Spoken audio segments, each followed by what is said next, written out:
So Tambourah listed in 2021 in August. We raised $8 million and we did acquire some projects subsequent to that.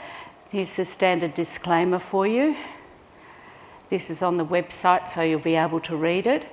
We've got highly prospective land holding in Tier 1 jurisdictions, all in Western Australia, in the Pilbara and in the Julimar area and north of Laverton. So we're focused on discovering lithium, gold and critical minerals. Advancing our lithium project is a priority at the moment, and our lithium project is also a gold project.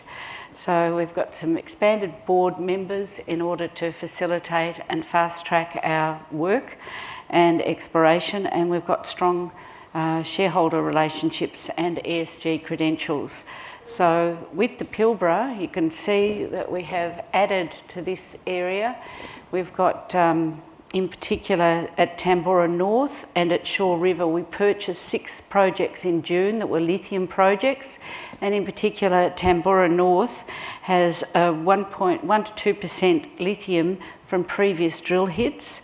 At Shaw River, it's a tin and tantalum project that was a historic tin, and they're alluvial tin, so a lot of the pegmatites are exposed, but they've never been drilled. And we'll be looking at lithium potential there. And we've got confirmed LCT pegmatites at Russian Jack. Russian Jack, we applied for the ground. It's 100% owned by Tambourah, and in particular, it's over 600 square kilometres now. And we've commenced a collaboration with CSIRO, and at CSIRO they're using machine learning, taking our data, and they're going to create a hotspot area in areas that are particularly as a result of machine learning, utilised for lithium-bearing pegmatites. And the Russian Jack project I'll go into a little bit later. At the nickel project, which is north of Laverton, we flew that in March, and the results were 22 conductors over previous areas that have been drilled by Western Mining and Falcon Minerals in 2010. And our data shows us that they drilled to 270 metres, but we can see in the geophysics, the new data, that they just missed the targets. If you want to go back to our website, there's a lot more information on those releases in the last year. And finally, at Julimar North, we pegged that ground looking for nickel, pegmatite and platinum and copper. Next door to Chalice, we were one of the largest landholders, but in June this year, SQM, one of the Chilean lithium miners, who have entered into a joint venture with us, and they're spending $3 million on 6 projects over the next 2.5 years. I'll go back to the Pilbara now, and you can just see a quick summary. We look a little bit busy, but lithium and gold, it's not an unknown occurrence. At Pilgangoora, you can see their pegmatites were always known. They are right beside the Mount York historic goldfield, and they're within a couple of hundred metres. So you'll know Pilgangoora is one of the larger lithium producers at the moment in the Pilbara, and Kairos have a resource of 0.8 million ounces. So they're developing that in tandem. So coincidentally, Tambourah is a historic goldfield, and we've got pegmatites to the north, lithium-bearing pegmatites, and we're drilling as we speak. We've commenced today our second drill program there, so I look forward to bringing you that information. So over at De Grey, you can see in the last 10 years, 10 million ounces has been developed from De Grey, and that sort of thing has, you've got, just point out Azure Minerals on the top left next to Karratha, and they've since January they were 25-cent share, and they're now $2.40 or $2.60. They had some. They were drilling for nickel, and they found a 7-kilometre area of pegmatites to the northeast. When they started drilling, they've had some fabulous hits of over 100 metres at 1.2% lithium. So this will be a new mine in the next couple of years, and that's from January this year. So the rapid rate of discovery in the Pilbara is something remarkable, and we're following in those footsteps with the gold at Tambourah and hopefully some pegmatites. And I'll just go on to there. That just shows you our previous drill holes in 2022. Some of our grades were 2 metres at, or 22 metres at 1.3, but the Tambourah King was a good producer, but some of the rates were like a metre at 30 grams. We haven't drilled all of these old historic mines. This is to the north. You've got World's Fair, which is one of our first focuses now for this round of drilling. That was a producer from the 1890s, and that had 3,000 ounces, but it's never been drilled since. So at the time there was tin and tantalum leases along the stream for dredging claims.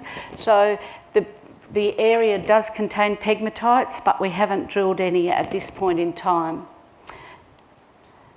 This is the lithium that's been identified in pegmatites. You can see that it does situate alongside the western side of the gold leases, and a lot of the gold prospects were gold in quartz, and that was only from the surface.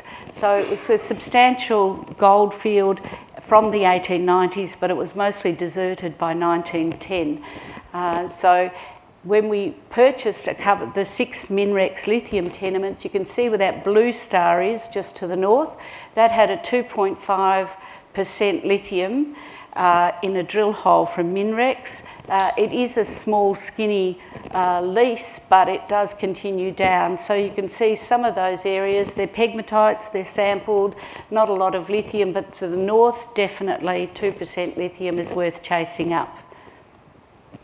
This shows you our expanded land holding now. That's Tambourah on the western side, and you can see that we've now added Shaw River, Tambourah Creek, Kundina, and these are areas that are fully permitted and ready to go drilling. And so our Tambourah drill program will be the commencement as of this week, and we're doing 2,000 metres of RC.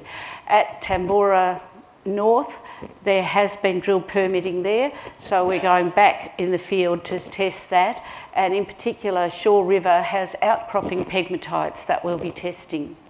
So that's a close-up of Shaw River. It's very accessible, it's right next to the Hillside Station, and it's about 80 kilometres to Marble Bar.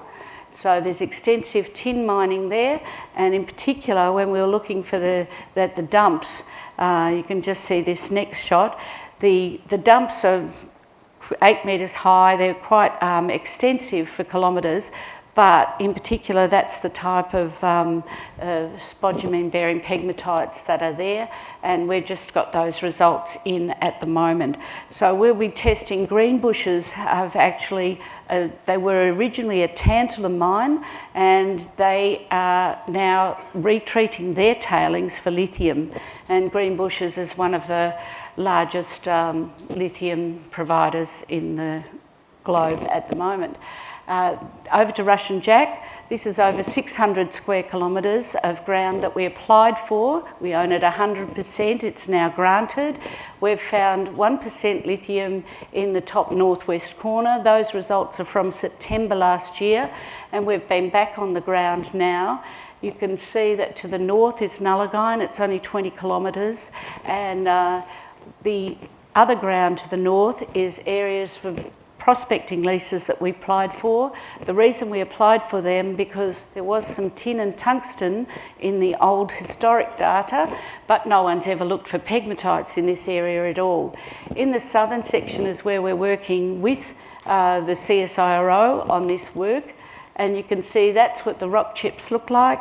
On the left is from the old De Beers data when they were looking for diamonds, and they did hyperspectral processing. We reprocessed that. The lime green is micas that show on the surface, so the whole area is lighting up, but there isn't any tracks, so we've been out in a helicopter picking up some of the samples that are highlighted from the CSIRO data, and once we can work out a process to eliminate those, we did apply for the ground with MinRex to the south, in the bottom left-hand corner there, because we know they've got lithium.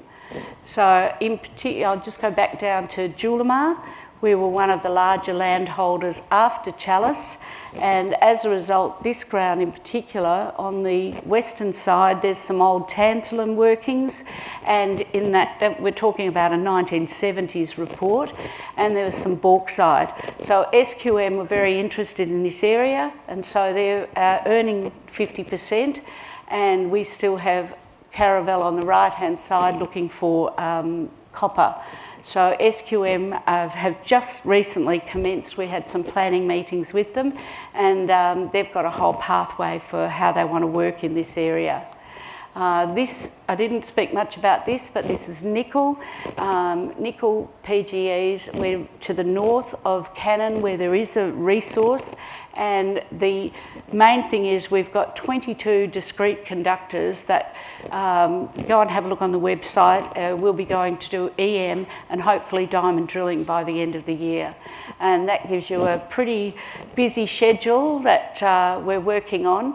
But the Pilbara in up till November, October, and then back down to the Julimar and the Laverton areas for the up till March. So we can spread out our workload, and as you can see, the drilling's already started.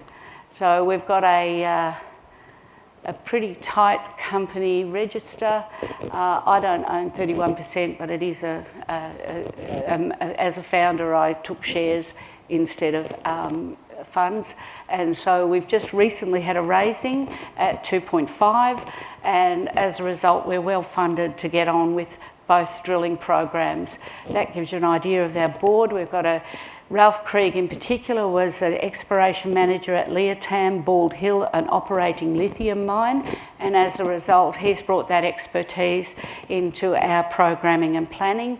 Wayne Richards joined the board recently. He's developed mines, in particular Marillana, Brockman, and hopefully we'll use his expertise going forward if we have discovery.